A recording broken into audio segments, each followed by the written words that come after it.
ఇక దిశలోనే ఇంకొక వార్త వచ్చింది. 2029లోనే జమిలీ ఎన్నికలంటూ వన్ నేషన్ వన్ ఎలక్షన్ కు టీడీపీ సపోర్ట్. మీడియాతో చిట్ చాట్ లో ఏపీ సీఎం చంద్రబాబు కీలక వ్యాఖ్యలు అంటూ 2029లోనే జమిలీ ఎన్నికలు ఉంటాయని ఏపీ సీఎం చంద్రబాబు నాయుడు కీలక వ్యాఖ్యలు చేశారు. ఏపీలో శనివారం మీడియాతో చిట్ చాట్ నిర్వహించిన ఆయన one nation one election TDP మద్దతు ప్రకటించినట్టు వెల్లడించారు అంటూ ఇక్కడ ప్రకటించినట్టుగా చెప్పినా ఇక్కడ పక్కన చూస్తే జమిలీ బిల్లులు వాయిదా, లోక్సభలో రేపు ప్రవేశపెడతారని తొలుత ప్రకటన. కానీ సవరించిన బిజినెస్ లిస్ట్ లో వాటి ప్రస్తావన కరువు. అంటే మళ్ళీ ఏమన్నా పునరాలోచనల పడిందా, మరి ఇంకేమన్నా ఆలోచిస్తా ఉందా బీజేపీ ప్రభుత్వం అనేది ఒకసారి తెలుస్తుంది.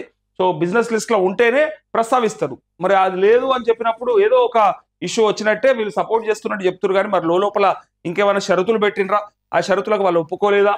అండ్ అత్యంత కీలకమైనటువంటి పాత్ర పోషిస్తున్నటువంటి చంద్రబాబు నాయుడు ఒప్పుకుంటే తప్ప ఆ బిల్లు ముందరికి పోదనేది తెలుసు. అందుకోసమే మరి బాబు గారితోనే ముడిపడి ఉన్నది అనేది చాలా మంది ఎక్స్పెక్ట్ చేస్తా ఉన్నారు.